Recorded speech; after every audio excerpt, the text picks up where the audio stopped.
I was forced to choose my parents' failing bakery over college, so I walked away, cut off their golden child, and went no contact for good. I'm a 20-year-old guy in my second year of college, and somehow I found myself in this weird, messy situation with my family. It's the kind of thing you think only happens in movies, but nope, this is real life, and I'm living it. If nothing else, maybe writing it all down will help me make sense of things. Alright, here's the backstory. I grew up in a smallish town where my family ran this bakery that's been around forever. I'm talking decades. It was originally started by my grandparents, and my parents took over after they retired. It's the kind of place everyone in town knows about, not because it's fancy or anything, but because it's always been there. People go for the same bread, pastries, and coffee they've been buying since they were kids. For my parents, the bakery isn't just a business, it's their whole life. They've poured everything into it. Late nights, early mornings, holidays, it doesn't matter. My mom would always say this bakery is the heart of our family, and my dad would go on about how it was our legacy. As a kid, I helped out here and there, mostly because I had to. I'd sweep floors, refill the pastry case, or bag up orders. Nothing too serious, but it was enough to give me an idea of how much work goes into running a place like that. My parents would talk sometimes about how they hoped one of us, me or my younger brother, would take it over one day. Here's the thing. I never really saw myself in that role. Don't get me wrong, I appreciated the bakery for what it was, but it wasn't my dream. I didn't have the same attachment to it that my parents did. I was more focused on school and figuring out my own path. Then there's Trevor, my younger brother. He's 18 now, but he's been the golden child since we were kids. You know the type, he could do no wrong in my parents' eyes. If he managed to clean his room without being asked, they'd act like he was the most responsible kid in the world. Meanwhile, I was expected to just handle everything without any fuss, like when we were younger. I'd be the one doing most of the chores around the house while Trevor would get a pass every time. My parents would say, "Oh, he's not good at that," or "he needs more encouragement." Meanwhile, if I ever forgot to do something, I'd get a lecture about responsibility. The favoritism didn't stop there. Trevor got new gadgets for every little milestone. He passed a math test, new headphones. He got through a week of school without any issues, new video game. Me? I'd bring home good grades and maybe get a good job if I was lucky. It wasn't that I wanted stuff. It was more about how obvious the difference in treatment was. By the time I hit high school, I'd learned to just let it go. My focus was on getting into college. I worked hard, saved up what I could, and managed to get some scholarships to help cover tuition. My parents chipped in for some of it, but I also worked part-time to cover things like textbooks and groceries. When I left for college, I thought I'd finally be able to focus on myself without all the family dynamics weighing me down. And for a while, it felt like I had some breathing room. I'd come home on weekends sometimes, help out at the bakery, and then go back to campus. It wasn't perfect, but it was manageable. The thing is, every time I came home, my parents would drop little hints about the bakery, stuff like, "It's so nice to have you here," or "You're so reliable, we don't know what we'd do without you." It was subtle, but I could tell they were planting the idea in my head. Trevor, on the other hand, was barely around. He'd pop in for an hour, maybe mess with the register or eat a croissant, and then disappear. If I ever brought up how Trevor wasn't really doing anything to help, my parents would immediately brush me off. "He's still young and trying to figure things out," they'd say. "He's not ready for that kind of responsibility." It didn't make sense to me, but I stopped arguing because it always ended the same way, with me feeling like I was being unreasonable for expecting him to pull his weight. Anyway, things were going fine during my second year of college. I was staying on top of my classes, working a part-time job, and feeling like I was starting to get a handle on my future. Then one weekend, I decided to go home for a visit. I figured it'd be like any other visit, eat a home-cooked meal, maybe help out at the bakery for a bit, and then head back to campus. But when I got there, the whole vibe was different. My parents sat me down in the living room with this super serious energy, like they had something big to tell me. Trevor was sitting off to the side, scrolling through his phone and barely paying attention. And then they hit me with it. My mom spoke first, her voice firm. "Look, we're short-staffed.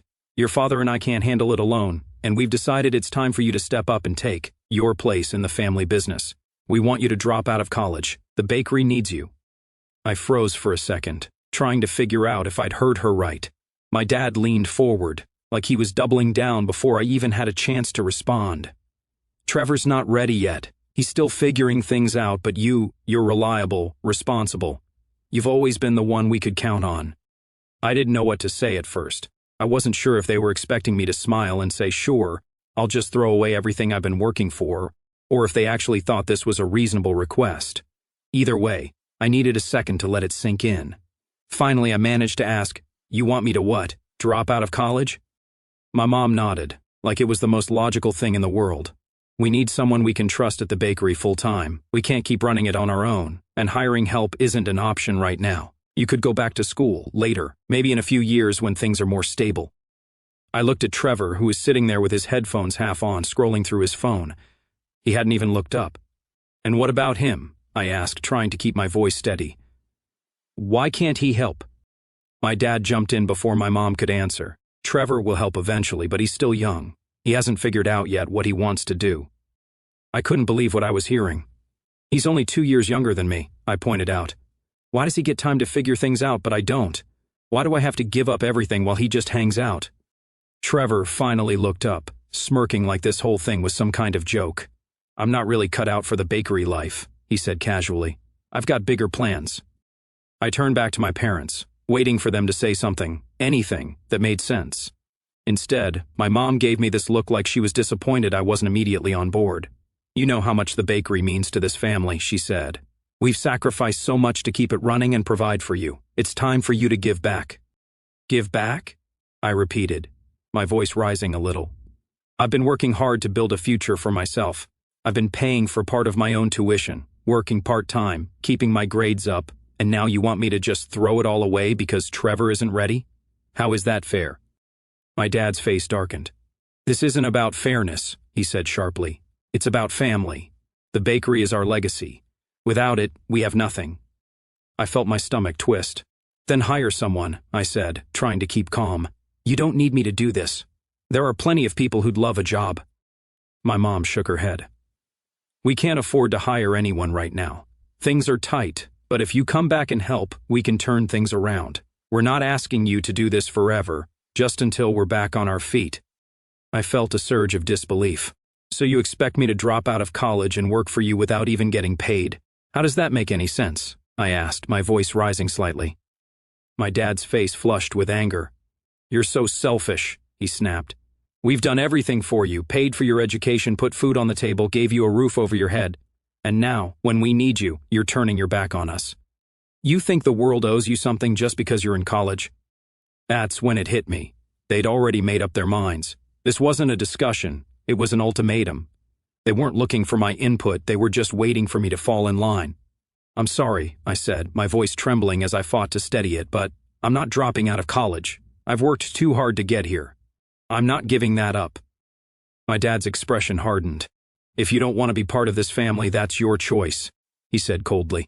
"But if you walk away now, we're done supporting you. Do not expect from us the tuition, no more rent, and no more anything. You're on your own." They knew I couldn't easily pay the rest of my college fees on my own, but I swallowed my fear. This was too big a demand to roll over and comply. I looked at my mom, hoping for some kind of reassurance, some sign that she didn't agree with him, but she just nodded. She looked disappointed. "We sacrificed so much for your education already," she said. "This is the least you could do in return." Trevor, of course, couldn't resist throwing in his 2 cents. "Guess you're not as reliable as they thought," he said with a smirk. I ignored him. My hands were clenched into fists, and I could feel this knot in my chest that wouldn't go away. But I wasn't going to back down. "I'm not dropping out," I said again, this time more firmly. The room went quiet. My dad's face was like stone, and my mom looked like she might cry. Trevor just leaned back in his chair, looking smug. Finally, my dad stood up, his voice low and steady. "If you leave this house without agreeing to help, don't bother coming back," he said. I stared at him for a moment, trying to process what he just said. I stood up too. "Fine," I managed to say, voice trembling. With those words hanging in the air, I just walked out of the house. I didn't even bother saying goodbye. My dad's cold glare followed me all the way to the door, and my mom didn't say another word.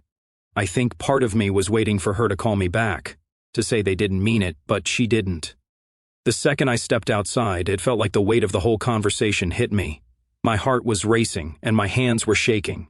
I didn't really know where to go or what to do. All I knew was that I couldn't stay there, not after everything they just said. I ended up driving to my friend Marcus's apartment. We'd been close since high school, and he was the kind of guy you could count on when things went sideways. When I showed up at his door, He took one look at me and immediately knew something was wrong. He opened the door and stepped aside. He looked concerned about me. I walked in, dropping my bag by the couch, feeling the weight of exhaustion settle over me. Without needing much explanation, he immediately offered his support, telling me I could stay as long as I needed. His reassurance was a small but much-needed relief in that moment. That night, I barely slept. My mind was racing with questions and worries. How was I going to pay for school without my parents' help? What about rent, groceries, and what about my stuff? Most of my things were still back at the house. I couldn't just leave everything behind. The next morning, I decided I had to go back. I wasn't planning on staying long, just enough time to grab my essentials. Marcus offered to come with me, but I told him I'd be fine. I didn't want to drag him into the mess. When I pulled into the driveway, my stomach was in knots. I felt like I didn't belong to that house anymore. I walked in without knocking because I wasn't in the mood to wait for anyone to let me in. My mom was in the kitchen, flipping through some paperwork. She looked up when she saw me, her expression a mix of surprise and disappointment. "Have you come to your senses?" she asked, setting the papers down. I ignored the question and said, "I'm just here to grab my stuff." Her face fell a little, but she didn't argue. "You know we're only doing this because we care about you," she said. I didn't respond. I just headed to my room and started packing. As I stuffed clothes into a duffel bag, my dad appeared in the doorway. He leaned against the frame, watching me like he was waiting for me to crack. I kept packing. "I don't see how staying here and giving up everything I've worked for is the better option," I said without looking at him. "You think you're too good for this family now?" he shot back. "It's not about being too good," I said, zipping up the bag. "It's about not throwing away my future because Trevor doesn't want to help while he has nothing to do." At the mention of Trevor, my dad's expression darkened even more. "Your brother needs time," he said sharply. "He's not ready for this kind of responsibility." "And I am?" I asked, turning to face him. "You're willing to let me give up everything, but he gets a free pass? How is that fair?" He didn't have an answer for that. Instead, he just shook his head and walked away, muttering something under his breath. As I was about to leave, Trevor finally made an appearance. He was coming out of his room, earphones still dangling around his neck, and gave me one of his trademark smirks. "Leaving already?" he asked. I didn't answer. I was not in the mood for his nonsense. "Well, don't let the door hit you on the way out," he said, laughing. I turned to him, my frustration boiling over. "You know this is your mess too. Maybe if you actually stepped up for once, none of this would be happening." He rolled his eyes. "Not my problem." I didn't have the energy to argue with him. I slung my bag over my shoulder and headed for the door. My mom was waiting in the hallway, tears in her eyes. "If you leave now, don't expect us to help you anymore," she said, her voice trembling. "Remember, no tuition, no rent, nothing. You'll be on your own." "I figured as much," I said, trying to keep my voice steady. With that, I walked out. The drive back to Marcus's place was quiet, but my brain wouldn't shut up. I kept replaying the whole mess with my parents, second-guessing every word I said. Sure, I knew I made the right call by standing my ground. There was no way I was throwing away everything I'd worked for. But honestly, I was scared out of my mind. What if I couldn't keep up with rent or tuition? What if this whole thing backfired? The idea of being completely on my own for the first time felt way more real now, and it was terrifying. By the time I pulled into Marcus's driveway, I realized my hands were gripping the wheel like it was the only thing holding me together. For now, I just need a moment to breathe and figure out what comes next. I'll keep you guys updated. Update 1. Hey everyone. I thought I'd post an update since things have gotten even messier since the last time I shared. I'm still processing everything, but writing it out here helps me think straight. After leaving my parents' house with everything I could grab, I crashed at Marcus's place for the night. I didn't have a solid plan yet, but I knew one thing for sure: I wasn't going back. No way was I giving up my future to clean up their mess. Well, the next day, my parents wasted no time making good on their threats. When I woke up, I realized my phone line had been cut off. I couldn't call or text anyone until I got a prepaid plan set up. On top of that, my rent payment bounced because my mom had apparently canceled the autopay they'd been handling. It was like they wanted to remind me at every turn that I was on my own now. It felt petty and calculated, like they were trying to make me second-guess my decision. I won't lie, it worked for a second. There was a moment where I thought maybe it's easier to just go back and do what they want. But then I remembered the way my dad looked at me, like I'd failed him, and the way Trevor smirked, as if he knew I'd eventually cave and save the day. That snapped me out of it. I scrambled to figure things out. First, I went to a nearby store and got a cheap prepaid phone plan. It wasn't great, but at least I had a way to communicate again.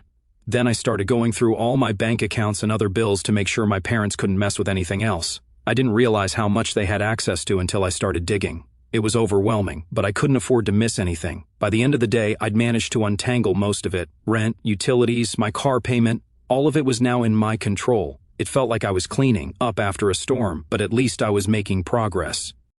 The bigger issue for me at that time was money. My part-time job at the diner barely covered groceries and textbooks before all this happened. Now I had to figure out how to stretch that income to cover rent, utilities, and everything else. I talked to my manager and asked if I could pick up more shifts. He was hesitant at first since the schedule was already tight, but he eventually gave me a few extra hours. It wasn't much, but it was a start. Next, I went to the financial aid office at school.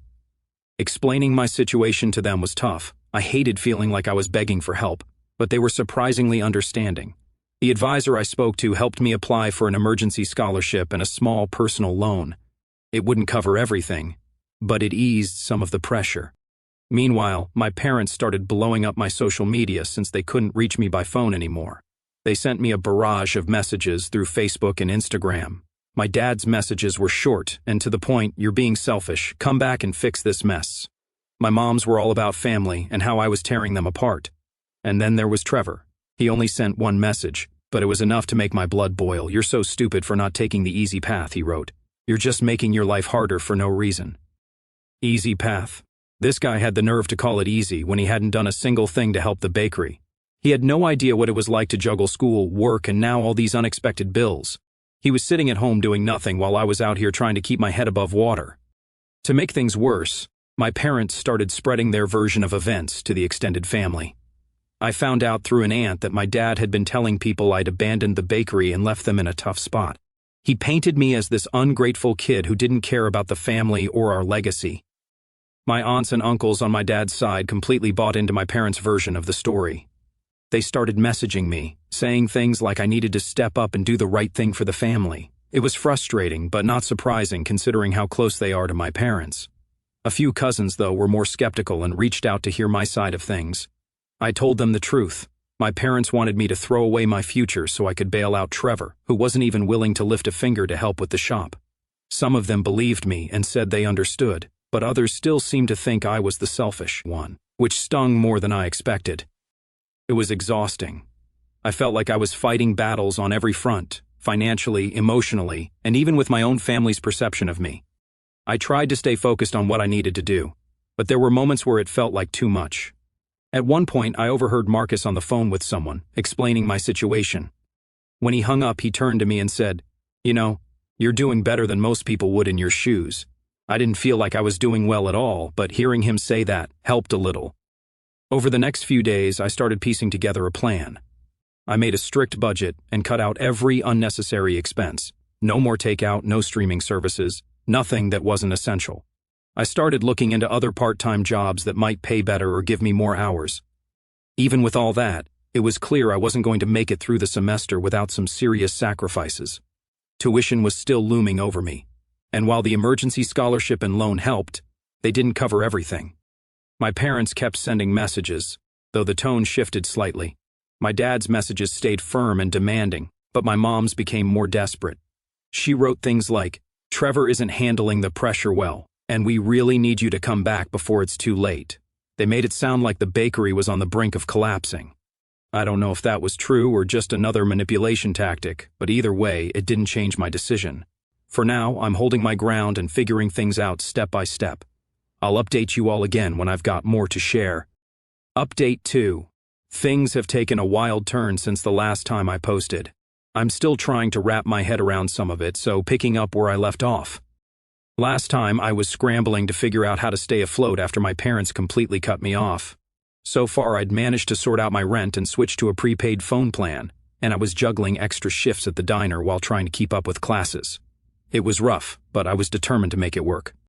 Over the past few weeks, I've been hearing more about what's going on back at the bakery, and let's just say it's not looking good. From what I've gathered through friends and people in town, the bakery is on the verge of collapsing. Apparently, my parents are struggling to keep up with everything. The shelves aren't stocked like they used to be, and customers are noticing the decline in quality. One of my friends, Chloe, who drops by the bakery occasionally, told me that the vibe there has completely shifted. My parents seem stressed all the time, snapping at each other and at customers. She said it feels like they're barely holding things together. At first, I thought it was just the natural consequence of them losing an extra pair of hands. I mean, I did a lot when I helped out, so it made sense that they'd be struggling without me. But then I started hearing whispers about some bigger issues, financial problems, unpaid invoices, and even rumors that they might be in debt. It was hard to hear, honestly. Despite everything that's happened, I don't want to see the bakery fail. It's been a part of my life for as long as I can remember, and I know how much it means to my parents. But as more details started coming to light, I realized there was a lot more going on than I initially thought. Things got really messy one day when Chloe mentioned seeing a notice posted on the bakery's door about a missed payment. She couldn't tell what it was for exactly, but it seemed serious. That got me curious, so I started digging around a little. I didn't want to ask my parents directly. No way was I opening that can of worms. But I did some snooping online and even asked a few mutual connections if they'd heard anything. Eventually, I stumbled across something that made my stomach drop. It turns out my parents had taken out a massive loan a while back, using the bakery as collateral. The loan itself wasn't entirely surprising. I mean, small businesses do that sometimes, but what caught my attention was why they did it. At first, I thought it was just to keep the bakery running. Maybe they needed extra funds to cover supplies or expand the business. But then I found out the real reason, Trevor. Apparently, my parents weren't just trying to save the bakery, they were trying to fund some big secret plan for him.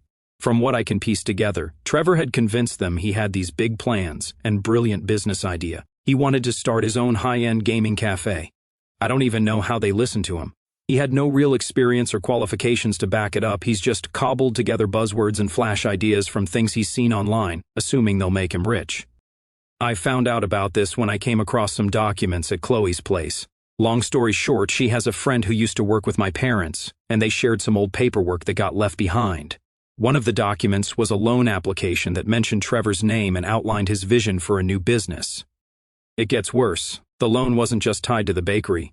They had also mortgaged part of their home to secure the funds. They were banking everything on Trevor's so-called big plan.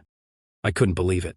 They were willing to risk their entire livelihood to support his dream, even though he'd never shown any real responsibility or commitment to anything.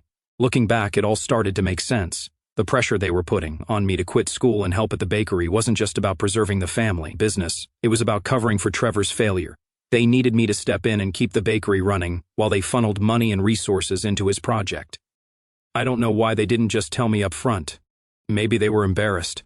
Or maybe they thought I'd refuse outright if I knew the truth. Either way, it felt like another betrayal. They were willing to throw my future under the bus to prop up Trevor, and they didn't even have the decency to be honest about it. The more I thought about it, the angrier I got. I've been busting my ass to make ends meet, all while they've been bending over backward to support Trevor's pipe dream. And where's Trevor in all this? Nowhere to be found. From what I've heard, he's barely involved in the bakery anymore, and his big plans haven't gone anywhere. It's infuriating, but it also solidifies something I've been feeling for a while now. I made the right decision by walking away. If I'd stayed, I would have been nothing more than a band-aid for a problem I didn't create. That said, it's not easy knowing the bakery is in such bad shape. Like I mentioned earlier, it's been a huge part of my life, and I know how much blood, sweat, and tears my parents put into it over the years. But at the same time, I can't help but feel like this is a mess they created by putting all their eggs in Trevor's basket. For now, I'm focusing on keeping afloat. I've managed to settle into a routine with school, work, and budgeting, but there's still a long way to go. I don't know what's going to happen with the bakery, and honestly, I don't know if my relationship with my parents can ever fully recover after this. I'll update you all again when I have more to share. Final update.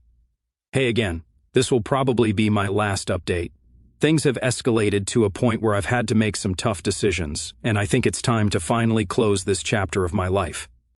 So last time, I mentioned finding out about the loan my parents took out, and how it wasn't just to keep the bakery afloat.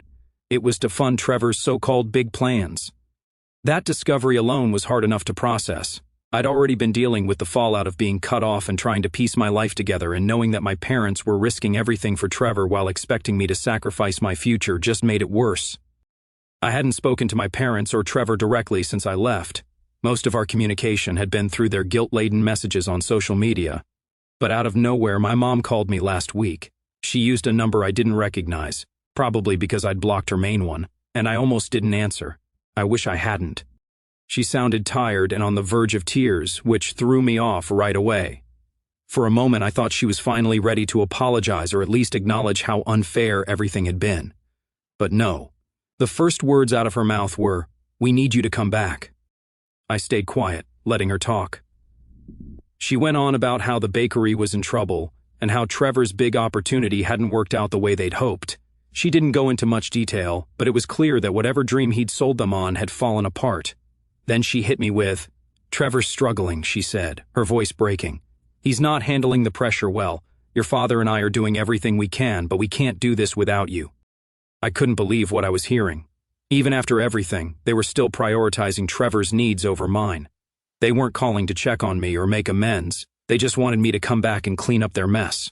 "Why would I do that?" I asked, trying to keep my voice steady. "You cut me off, told me I wasn't part of the family anymore, and now you expect me to come back like nothing happened?" She started crying, saying things like, "We didn't mean it, and you know we've always cared about you." But when I pressed her about the loan and Trevor's involvement, she got defensive. She claimed they were just trying to help him find his path, that they believed he had potential, and that sometimes you have to take risks for family. I told her that risking the bakery and their home on Trevor's pipe dream was reckless, especially when he had no real experience or track record. She didn't have much to say to that except we thought it would work out. That's when my dad got on the phone. He was angry. He accused me of abandoning them and said I was being selfish for refusing to help. "This family raised you, gave you everything, and now you're turning your back on us when we need you most," he said. I snapped. "You didn't need me when you decided to mortgage the bakery for Trevor. You didn't need me when you cut off my tuition or canceled my rent payments. You only need me now because you're out of options and Trevor can't fix this mess." My dad got even angrier, saying I had no idea how hard they'd worked or how much they'd sacrificed for the bakery and for me. But at that point, I was done. "Sacrifice?" I said. "You're the ones who made the choice to risk everything for Trevor. You didn't ask me what I thought, and you didn't care what it cost me. So don't sit there and act like I owe you anything." I hung up before he could say anything else. The call left me shaken, but it also confirmed something I'd been avoiding for a while. I needed to cut them out of my life completely. Every interaction with them just reopened old wounds and reminded me of how little they valued me compared to Trevor. Speaking of Trevor, he sent me one last message after the call. It was a long rant about how I was letting the family down and how he was trying his best to make something of himself. He even tried to spin it like I was the reason his plans didn't work out, saying that if I'd stayed and helped at the bakery, things might have gone differently. I didn't respond. What was there to say? He'll never take responsibility for his actions, and I'm done wasting my energy on someone who can't even acknowledge how much damage he's caused. So here's where I'm at now. I've blocked all of them. My parents, Trevor, even the meddling relatives who keep trying to push me into doing the right thing. I've deleted them from social media, changed my phone number again, and told my close friends to ignore any messages they might get from my family. It's not an easy decision, and I know there will be days when it feels lonely, but I can keep putting myself in situations where I'm treated like a backup plan or a scapegoat. I'm currently focusing on my studies, keeping up with work, and slowly rebuilding my confidence. It's not perfect, and it's definitely not easy, but it feels like the right path. Thanks again to everyone who's read and supported me through this journey. Your kindness and advice have meant more than you know.